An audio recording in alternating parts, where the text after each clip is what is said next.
उसकी अमानत है, अपनी समझ लेना, अमानत में खयानत है। सब कुछ तेरा ये मान ले, सब कुछ तेरा हो जाएगा, सब कुछ तेरा ये मान ले, सब कुछ तेरा हो जाएगा। चिंता सभी मिट जाएगी और मन विमल हो जाएगा। सब सौंप दो प्यारे प्रभु को।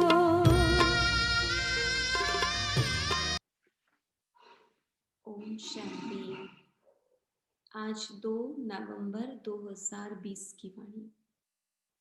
बाबा के मधुर महावाक्य। मीठे बच्चे, यह पुरुषोत्तम संगम युग है। पुरानी दुनिया बदल अब नई बन रही है। तुम्हें अब पुरुषार्थ कर उत्तम देव पद पाना है। प्रश्न, सर्विसेबल बच्चों की बुद्धि में कौन सी बात सदैव याद रहती है? उत्तर, उन्हें याद रहता कि धन दिए धन न खुटे, इसलिए वह रात दिन नींद का भी त्याग कर ज्ञान धन का दान करते रहते हैं, थकते नहीं। लेकिन अगर खुद में कोई अवगुण होगा तो सर्विस करने का भी उमंग नहीं आ सकता है। ओम शांति। मीठे मीठे रूहानी बच्चों प्रति बाप बैठ समझाते हैं। बच्चे जानते हैं परमपिता रोज रोज समझाते हैं, जैसे रोज रोज टीचर पढ़ाते हैं। बाप सिर्फ शिक्षा देंगे, संभालते रहेंगे, क्योंकि बाप के तो घर में ही बच्चे रहते हैं, माँ बाप साथ रहते हैं। यहाँ तो यह वंडरफुल बात है। रूहानी बाप के पास तुम रहते हो। एक तो रूहानी बाप के पास मूल वतन में रहते हो, फिर कल्प में एक ही बार बाप आते हैं, बच्चों को वर्षा देने व पावन बनाने, सुख व शांति देने। तो जरूर नीचे आकर रहते होंगे। वर्षा देने तो शिव बाबा को साकार में आना पड़ता है। इसमें ही मनुष्यों का मुंजारा है। गायन भी है, साधारण तन में प्रवेश करते हैं। अब साधारण तन कहां से उड़कर तो नहीं आता, जरूर मनुष्य के तन में ही आते हैं। सो भी बताते हैं, मैं इस तन में प्रवेश करता हूं। तुम बच्चे भी अब समझते हो, बाप हमको स्वर्ग का वर्षा देने आए हैं। जरूर हम लायक नहीं हैं, पतित बन गए हैं। सब कहते भी हैं, हे पतित पावन आओ, आकर हम पतितों को पावन बनाओ। बाप कहते हैं, मुझे कल्प कल्प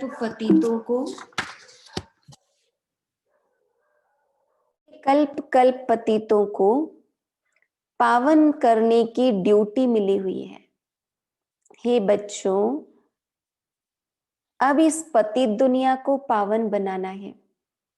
पुरानी दुनिया को पतित, नई दुनिया को पावन कहेंगे। गोया पुरानी दुनिया को नया बनाने बाप आए हैं। कलयुग को तो कोई भी नई दुनिया नहीं कहेंगे। यह तो समझ की बात है ना।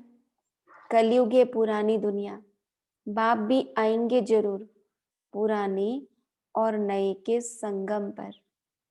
जब कहां भी तुम यह समझाते हो तो बोलो यह पुरुषोत्तम संगम युग है।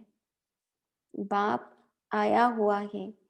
सारी दुनिया में ऐसा कोई मनुष्य नहीं जिसको यह पता हो कि यह पुरुषोत्तम संगम युग है।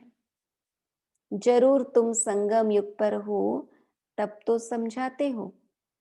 मुख्य बात है ही संगम युग की। तो पॉइंट्स भी बहुत जरूरी हैं।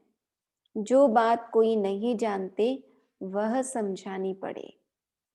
इसलिए बाबा ने कहा था, यह जरूर लिखना है कि अब पुरुषोत्तम संगम युग है। नए युग अर्थात सतयुग के चित्र भी हैं। मनुष्य कैसे समझे कि यह लक्ष्मी नारायण सतयुगी नई दुनिया के मालिक हैं।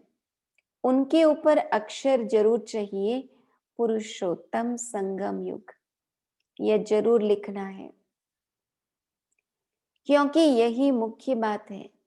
मनुष्य समझते हैं कलयुग में अभी बहुत वर्ष पड़े हैं, बिल्कुल ही घोर अंधियारे में है। तो समझाना पड़े, नई दुनिया के मालिक ये लक्ष्मी नारायण है। यह है पूरी निशानी। तुम कहते हो इस राज्य की स्थापना हो रही है। गीत भी है, नवयुग आया, अज्ञान नींद से जागो। यह तुम जानते हो अब संगम युग है। इनको नवयुग नहीं कहेंगे, संगम को संगम युग ही कहा जाता है।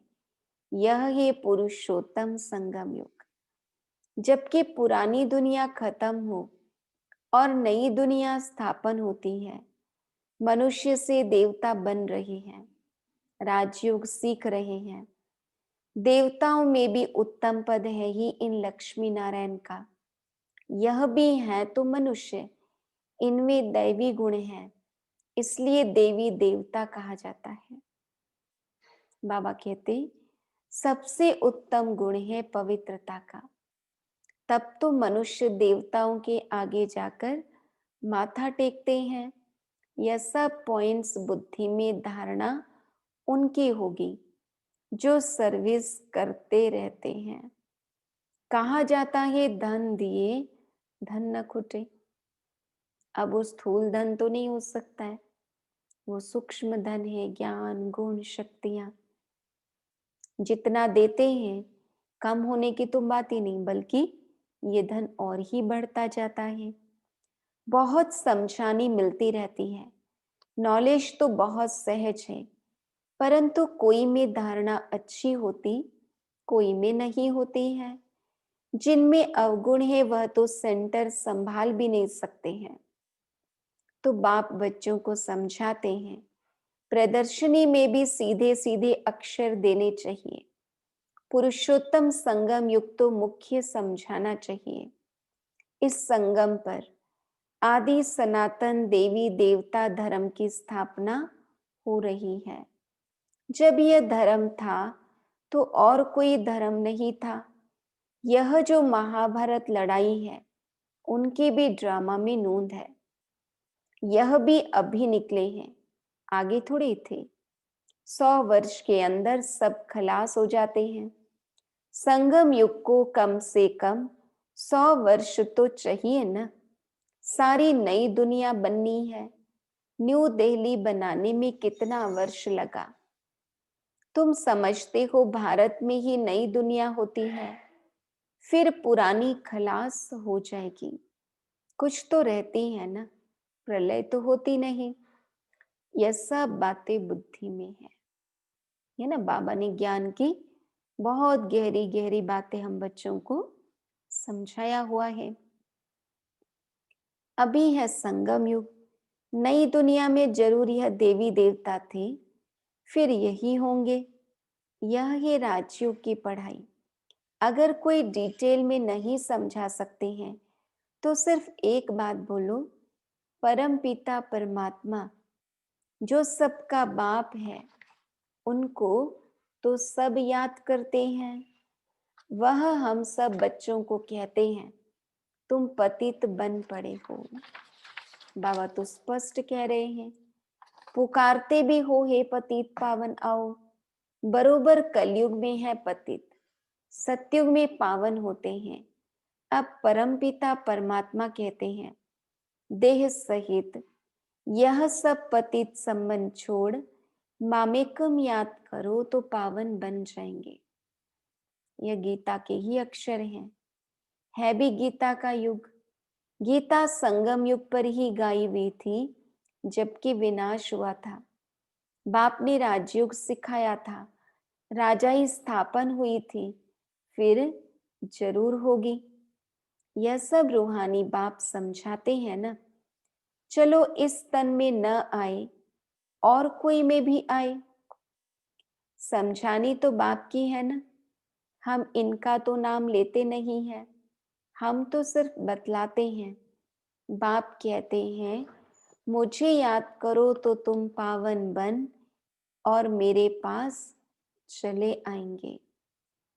कितना सहज है, सिर्फ मुझे याद करो और 84 के चक्र का ज्ञान बुद्धि में हो। जो धारणा करेगा वह चक्रवर्ती राजा बनेगा। यह मैसेज तो सब धर्म वालों के लिए है, घर तो सबको जाना है। हम भी घर का ही रास्ता बताते हैं। पादरी आदि कोई भी हो, तुम उनको बाप का संदेश दे सकते हो।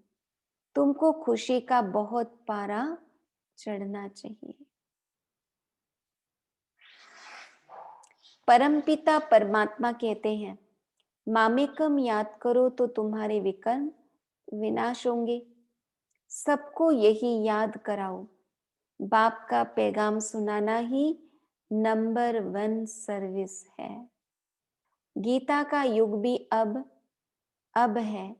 बाप आए हैं, इसलिए वही चित्र शुरू में रखना चाहिए। जो समझते हैं हम बाप का पैगाम दे सकते हैं तो तैयार रहना चाहिए। दिल में आना चाहिए हम भी अंधों की लाठी बने। यह पैगाम तो कोई को भी दे सकते हो। बीके का नाम सुनकर ही डरते हैं। बोलो हम सिर्फ बाप का पैगाम देते हैं। परमपिता परमात्मा कहते हैं मुझे याद करो बस। हम किसकी ग्लानि नहीं करते। बाप कहते हैं मामेकम याद करो, मैं ऊंचते ऊंच पतित पावन हूं। मुझे याद करने से तुम्हारे विकर्म विनाश होंगे। यह नोट करो, ये बहुत काम की चीज है। हाथ पर व बाह पर अक्षर लिखाते हैं ना, यह भी लिख दो। इतना सिर्फ बताया तो भी रहमदिल कल्याणकारी बने। अपने से प्रण करना चाहिए, सर्विस जरूर करनी है, फिर आदत पड़ जाएगी। यहाँ भी तुम समझा सकते हो, चित्र दे सकते हो। यह है पैगाम देने की चीज। लाखों बन जाएंगे, घर घर भी जाकर पैगाम देना है। पैसा कोई दे न दे, बोलो बाप तो है ही गरीब निवास। हमारा फर्ज है घर घर में पैगाम देना। यह बाप दादा, इनसे यह वर्षा मिलता है। 84 जन्म यह लेंगे, इनका यह अंतिम जन्म है। हम ब्राह्मण हैं सो फिर देवता बनेंगे। ब्रह्मा भी ब्राह्मण है। प्रजापिता ब्रह्मा अकेला तो नहीं होगा ना, जरूर ब्राह्मण वंशावली भी होगी। ब्रह्मा सो विष्णु देवता, ब्राह्मण है चोटी, वही देवता क्षत्रिय वैश्य शूद्र बनते हैं। कोई जरूर निकलेंगे जो तुम्हारी बातों को समझेंगे। पुरुष भी सर्विस कर सकते हैं। सवेरे उठकर मनुष्य जब दुकान खोलते हैं तो कहते हैं सुबह का साईं। तुम भी सवेरे सवेरे जाकर बाप का पैगाम सुनाओ। बोलो तुम्हारा धंधा बहुत अच्छा होगा। तुम साईं को याद करो तो 21 जन्म का वर्षा मिलेगा। अमृत वेले का टाइम अच्छा होता है। आजकल कारखानों में माताएं भी बैठ काम करती हैं। ये बैच भी बनाना बहुत सहज है। तुम बच्चों को तो रात दिन सर्विस में लग जाना चाहिए, नींद हराम कर देनी चाहिए, क्योंकि समय कम और सारी दुनिया को पैगाम देना है। तो बाबा कहते नींद का भी त्याग करके सेवा करनी है। बाप का परिचय मिलने से मनुष्य धन के बन जाते हैं। तुम किसको भी पैगाम दे सकते हो। तुम्हारा ज्ञान तो बहुत ऊंचा है। बोलो, हम तो एक को याद करते हैं। क्राइस्ट की आत्मा भी उनका बच्चा थी। आत्माएं तो सब उनके बच्चे हैं। वही गॉड फादर कहते हैं कि और कोई भी देदारियों को मत याद करो। तुम अपने को आत्मा समझ मामेकम याद करो तो विकर्म विनाश हो जाएंगे, मेरे पास आ जाएंगे। मनुष्य पुरुषार्थ करते ही हैं घर जाने के लिए, परंतु जाता कोई भी नहीं। देखा जाता कि बच्चे अभी बहुत ठंडे हैं, इतनी मेहनत पहुंचती नहीं, बहाना करते रहते हैं। इसमें बहुत सहन भी करना पड़ता है। धर्म स्थापक को कितना सहन करना पड़ता है। क्राइस्ट के लिए भी कहते हैं, उनको क्रॉस पर चढ़ाया। तुम्हारा काम है सबको संदेश देना। उसके लिए युक्तियां बाबा बताते रहते हैं। कोई सर्विस नहीं करते हैं तो बाबा समझते हैं धारणा नहीं है। बाबा राय देते हैं कैसे पैगाम दो। ट्रेन में भी तुम यह पैगाम देते रहो। तुम जानते हो हम स्वर्ग में जाते हैं, कोई शांति धाम में भी जाएंगे ना। रास्ता तो तुम ही बता सकते हो। तुम ब्राह्मणों को ही जाना चाहिए, हैं तो बहुत। ब्राह्मणों को कहाँ तो रखेंगे ना। ब्राह्मण देवता क्षत्रिय प्रजापिता ब्रह्मा की औलाद तो जरूर होंगे ना। आदि में है ही ब्राह्मण। तुम ब्राह्मण हो ऊंचते ऊंच, वह ब्राह्मण एक कुक वंशावली। ब्राह्मण तो जरूर चाहिए ना, नहीं तो प्रजापिता ब्रह्मा के बच्चे ब्राह्मण कहाँ गए। ब्राह्मणों को तुम बैठ समझाओ तो वह झट समझ जाएंगे। बोलो, तुम भी ब्राह्मण हो, हम भी अपने को ब्राह्मण कहलाते हैं। अब बताओ, तुम्हारा धर्म स्थापन करने वाला कौन। ब्रह्मा के सिवाय कोई नाम ही नहीं लेंगे। तुम ट्रायल कर देखो। ब्राह्मणों के भी बहुत बड़े बड़े कुल होते हैं। पुजारी ब्राह्मण तो ढेर हैं। अजमेर में ढेर बच्चे जाते हैं। कभी कोई ने समाचार नहीं दिया कि हम ब्राह्मणों से मिले, उनसे पूछा तुम्हारा धर्म स्थापन करने वाला कौन। ब्राह्मण धर्म किसने स्थापन किया, तुमको तो मालूम है। सच्चे ब्राह्मण कौन है, तुम बहुतों का कल्याण कर सकते हो।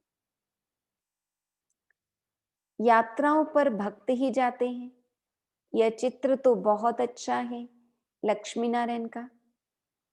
तुमको मालूम है जगदम्बा कौन, लक्ष्मी कौन है। ऐसे ऐसे तुम नौकरों भिलनियों आदि को भी समझा सकते हो। बाबा कहते तुम्हारे बिगर तो कोई है नहीं जो उन्हों को सुनाए। बहुत रहम दिल बनना है।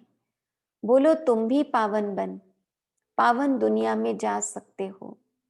अपने को आत्मा समझो, शिव बाबा को याद करो।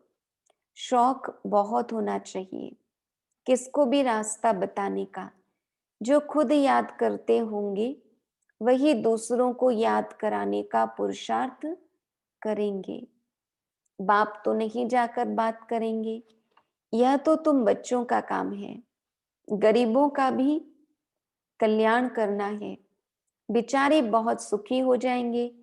थोड़ा याद करने से प्रजा में भी आ जाए, वह भी अच्छा है। यह धर्म तो बहुत सुख देने वाला है। दिन प्रतिदिन तुम्हारा आवाज जोर से निकलेगा। सबको यही पैगाम देते रहो। अपने को आत्मा समझ बाप को याद करो। तुम मीठे मीठे बच्चे पद्मा पदम भाग्यशाली हो। जबकि महिमा सुनते हो तो समझते हो, फिर भी कोई बात की फिक्रात आदि क्यों रखनी चाहिए। यह है गुप्त ज्ञान, गुप्त खुशी। तुम हो इनकॉग्निटो वॉरियर्स। बाबा कहते हम गुप्त योद्धे हैं, तुमको अननोन वॉरियर्स कहेंगे, और कोई अननोन वॉरियर्स हो नहीं सकता। तुम्हारा दिलवाड़ा मंदिर पूरा यादगार है, दिल लेने वाले का परिवार है ना। महावीर, महावीरनी और उनकी औलाद, यह पूरा पूरा तीर्थ है। काशी से भी ऊंची जगह हुई। बाबा कहते आबू महान ते महान तीर्थ है, जो आगे चल लोगों को समझ में आएगा। अच्छा, मीठे मीठे सिकिलधे बच्चों प्रति माता पिता बाप दादा का याद प्यार और गुड मॉर्निंग। रूहानी बाप के रूहानी बच्चों को नमस्ते। हम रूहानी बच्चों की रूहानी बाप दादा को याद प्यार गुड मॉर्निंग, नमस्ते नमस्ते नमस्ते। धारणा के लिए मुख्य सार। घर घर में जाकर बाप का पैगाम देना है। सर्विस करने का प्रण करो। सर्विस के लिए कोई भी बहाना मत दो। दूसरा, किसी भी बात की फिक्रात नहीं करनी है, गुप्त खुशी में रहना है। किसी भी देहधारी को याद नहीं करना है, एक बाप की याद में रहना है। वरदान, परिस्थितियों को गुड लक समझ अपने निश्चय के फाउंडेशन को मजबूत बनाने वाले अचल अडोल भव। कोई भी परिस्थिति आए तो आप हाई जंप दे दो, क्योंकि परिस्थिति आना भी गुड लक है। यह निश्चय के फाउंडेशन को मजबूत करने का साधन है। आप जब एक बारी अंगद के समान मजबूत हो जाएंगे तो यह पेपर भी नमस्कार करेंगे। पहले विकराल रूप में आएंगे और फिर दासी बन जाएंगे। चैलेंज करो, हम महावीर हैं। जैसे पानी के ऊपर लकीर ठहर नहीं सकती, ऐसे मुझ मास्टर सागर के ऊपर कोई परिस्थिति वार कर नहीं सकती। स्वस्थिति में रहने से अचल अडोल बन जाएंगे। स्लोगन, नॉलेजफुल वह है जिसका हर कर्म श्रेष्ठ और सफल हो। नॉलेजफुल वह है जिसका हर कर्म श्रेष्ठ और सफल हो। ओम शांति।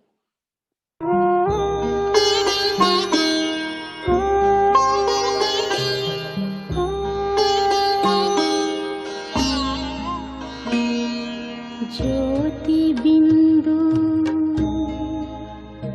परमात्मा से